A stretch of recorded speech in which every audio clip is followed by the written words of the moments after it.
Hello, people. It's me. I'm here, recording from the car. Trying to see if there's a good place I can put this without it falling and breaking. Please, that's not safe. That's not a safe spot. Actually, or is it? Maybe we're gonna try leaving it here. If it falls, then everything's dead. So, first off, I'm gonna apologize because I didn't get a chance to get a preview video out for the 49ers game.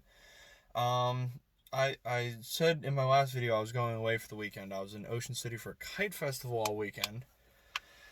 And I just never found time to get away and record. It was Thursday night, came home late, and then I watched the game, which was interesting. And then Friday, I obviously got up and went to work Friday. I left work early on Friday. I didn't take my lunch break, so I could leave an extra hour early from work, and I immediately got on the road and drove 4 hours to Ocean City. And then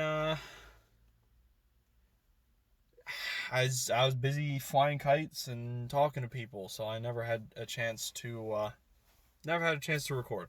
So I apologize for that. That's not going to be a regular thing. I just Thursdays when I sometimes record them, but I usually try and record them Friday or Saturday, especially if the Eagles are playing Sunday and not like Thursday or something. But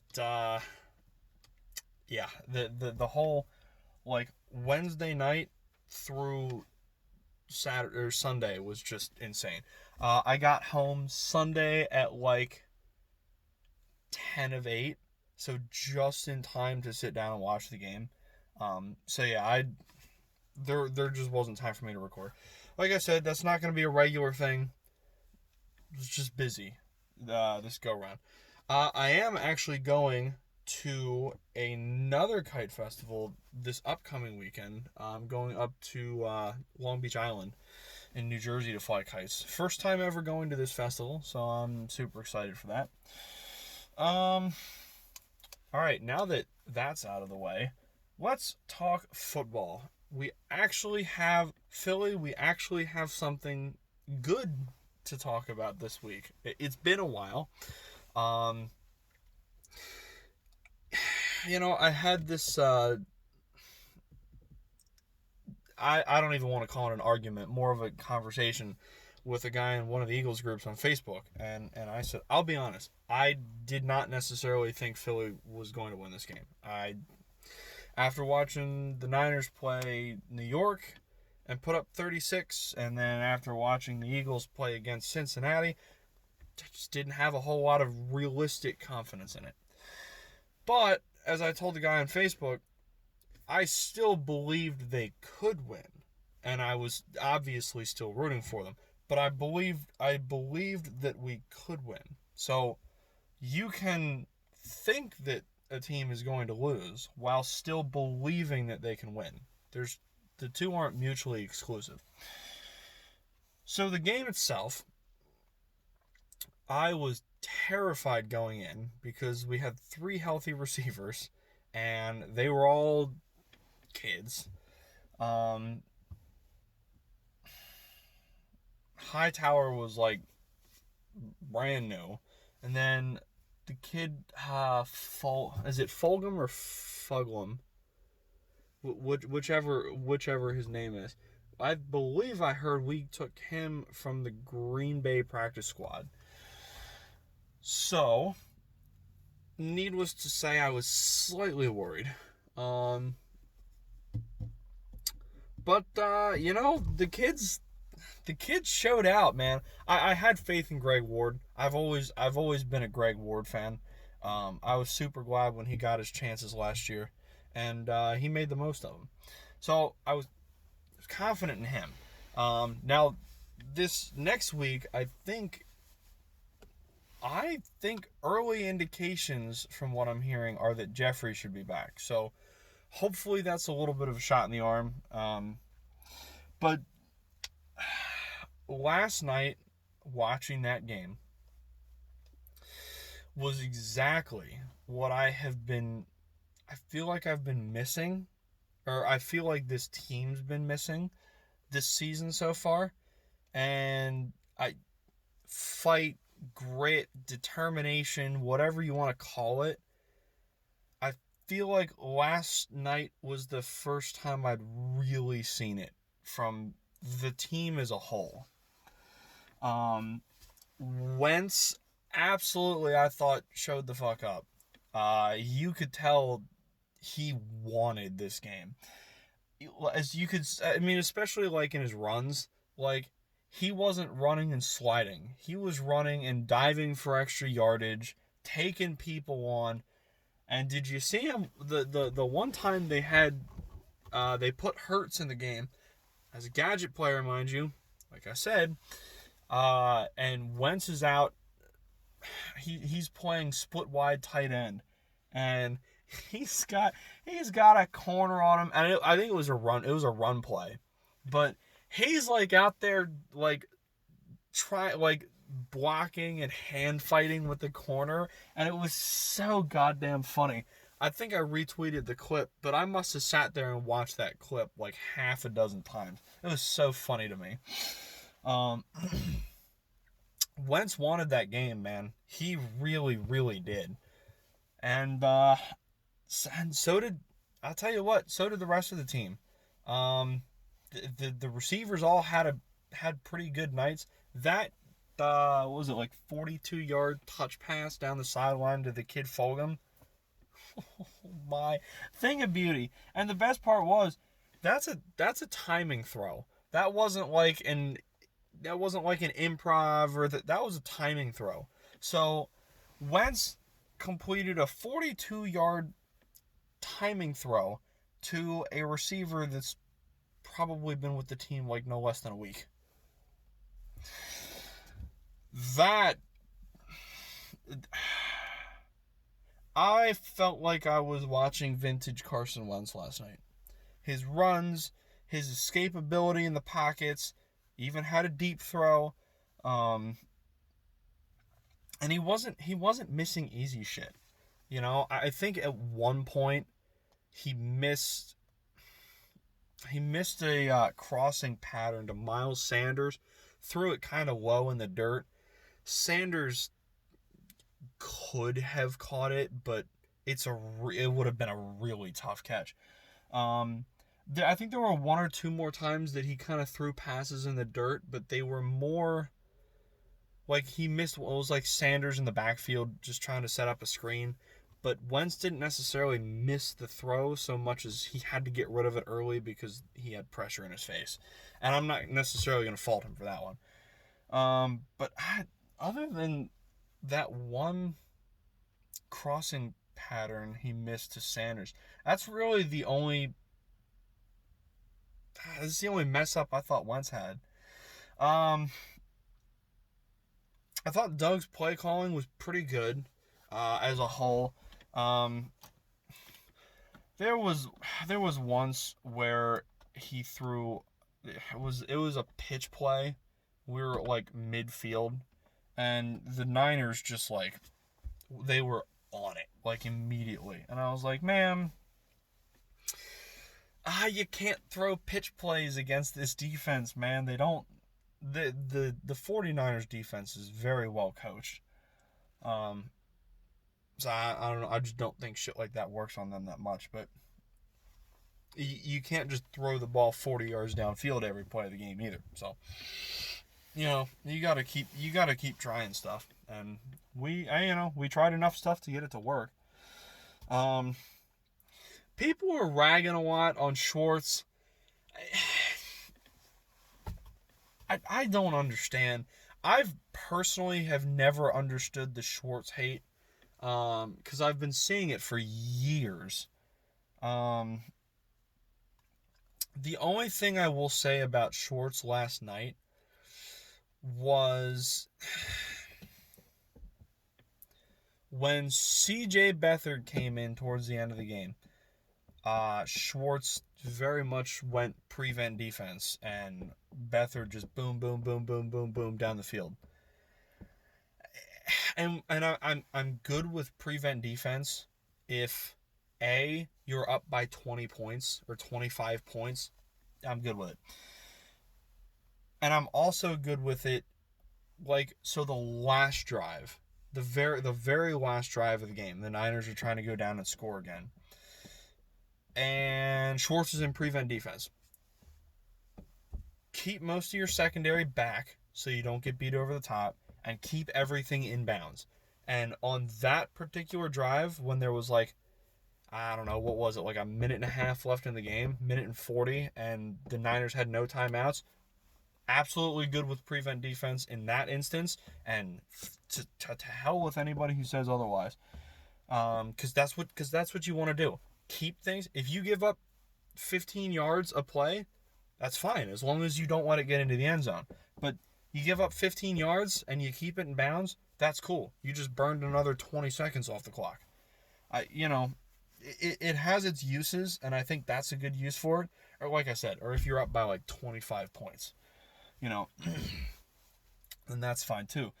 But the first drive that Beathard was in, I wasn't so sure about it. He was definitely prevent defense there, and I was kind of sitting there thinking, all right, this might not be the best use of this or the best time to use this. But at the same time, people on Twitter were bitching about Jim Schwartz I don't know, it might have even started before halftime. And I'm like, what the fuck do you guys mean? I thought Schwartz pitched a great game last night. Up until the CJ Beathard, the first drive with the prevent. I wasn't necessarily a fan of that. Prevent on the last drive, yes. The first CJ Beathard drive, I wasn't feeling it. But up until that point, I thought Schwartz pitched a great game. Honest to God. And people, I don't understand the Jim Schwartz hate. I really don't, and I really never have. For people calling for Schwartz to get fired mid-season, fuck you guys, honestly. The Niners put up 36 on the Giants, and going into the fourth quarter, they had 14. Where's the problem there? Where's the problem there? Until CJ Beathard came in, where's the problem? I don't get it. I don't get people. But, again, sorry, but Philly's fan base is overreactive.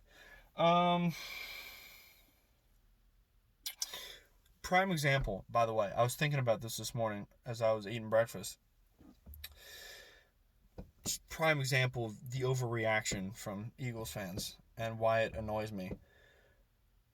At one point last night, there was a play, I forget, was it Ayuk? It might have been Ayuk. Caught a pass, going down, and he's tackled right before the end zone. Didn't get into the end zone. He was marked a yard short. And it was Jalen Mills in coverage. The pass was completed, and Mills jumped on him and brought him down a yard short. Or it might have been a foot short kind of thing. But short, no less. And it was officially reviewed because they called it a scoring play. So they reviewed it. And the review said that his knee was down and he was a foot short. And everybody during the review process, before the announcement came out that it was down, I saw probably 3 or 4 people on Twitter saying, oh, Jalen Mills is garbage. Oh, Jalen Mills gave up a touchdown. Oh, Jalen Mills is a scrub. Cut Jalen Mills. I'm guys, he's short. Mills stopped him short. Are you fucking kidding me? Come on, people. God, man. And now, don't get me wrong, the Niners scored a touchdown on the very next play, but that's not the point because that was a different play. I don't know. Yeah, I don't know. It just drives me up a wall. But anywho, great game out of the offense. I thought it was a solid turn-in performance by the defense. Um, they did what they had to do. And that Alex Singleton pick, oh, I loved it. Absolutely loved it. Although, I'm not going to lie, I really wish it was Gary that picked that ball off because I'm so sick and tired of seeing people bitch about Nate Gary.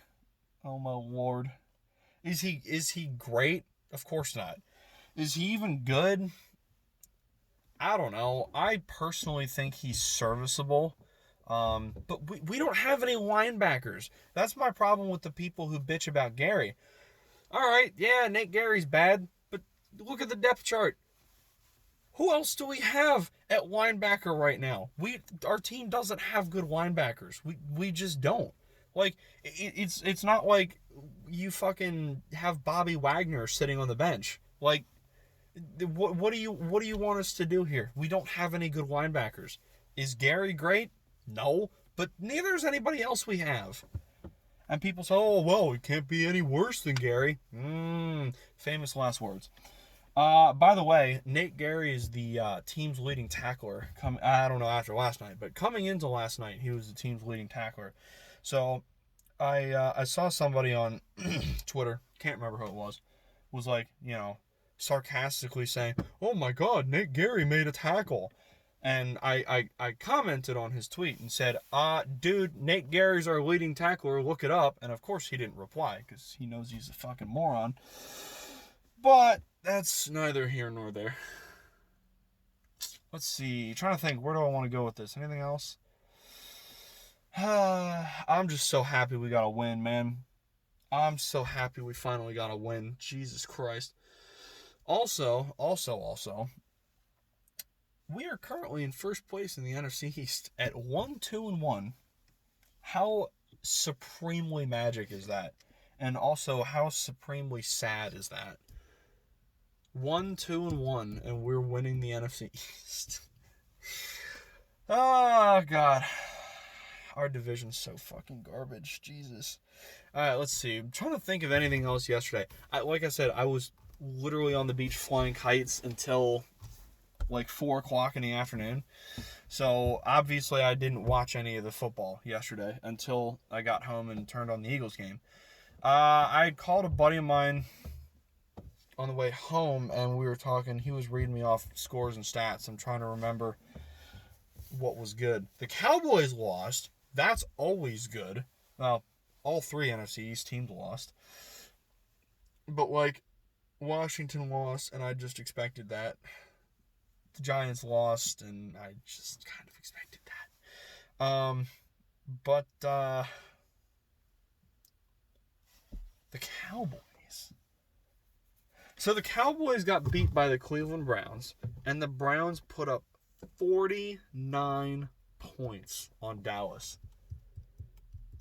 Remember when Dallas had a good defense, 2 years ago? What happened to that, man?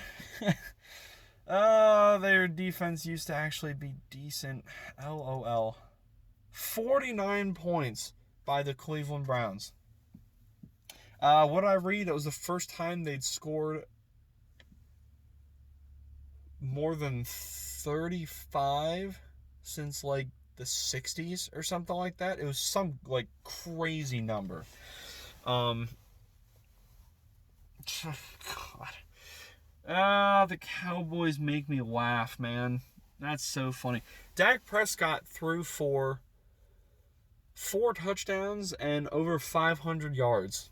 Career day for Dak Prescott. 4 touchdowns, 500 passing yards, and he lost the game. How mad are you if you're Dak Prescott? Because I'm pissed. If I'm Dak, I'm pissed. See, I'm trying to think what other games. I know Detroit lost. It was kind of close. Oh, the Redskins lost. Let's see what else happened. The Bills are still undefeated. Which means the Raiders lost. That's kind of a shame, but whatever. Seattle won. Russ got another 2 passing touchdowns, so he's at 16 over 4 games. So 4 passing touchdowns a game. If that man doesn't win MVP this season, I'm going to kill someone. So picture this. As one of the other things me and my buddy were talking about last year was how just highway robbery in Seattle. Russ has never won an MVP. Never got an MVP vote, no less. Bobby Wagner has never won Defensive Player of the Year. And Pete Carroll has never won Coach of the Year. Imagine that. I know Aaron Donald is good. I get that. I really, trust me, it's like all I ever fucking hear about how good Aaron Donald is. And he really is an animal. I understand that. But man, name me a player that's more versatile than Bobby Wagner right now. A couple of years ago, I'd have said maybe Malcolm Jenkins, but not sure I'd put him up there anymore. Still very versatile, but Bobby Wagner, man, guy's a freaking stud, and he's been a stud ever since he came in. Oh, let's see. So Seattle won. The Cardinals lost again, which surprised me. I don't know. I can't even talk about it a whole lot because, like I said, I didn't see anything. Haven't seen highlights. I'm gonna go home tonight. Probably watch highlights while I eat dinner before I sit down to watch the 8 o'clock game. And I can't remember who it is. Actually, I can't remember who plays tonight. But whatever it is, I'll be watching it, and you'll be hearing about it on Twitter. So I'm going to stop this here on that note. 22 minutes long, LOL. I'm going to have to get back to work eventually. So I will see you guys on Twitter. I'll upload this. It's like, I don't know, 1:15, 1:30 now. But I don't have Wi-Fi at work because I have no phone service whatsoever in that building. So I will upload this when I get home. So look for this video 5:30, 6 o'clock kind of thing. And then I'll see you guys on Twitter for the game. Have a good rest of your day, and I'll check you later. See ya.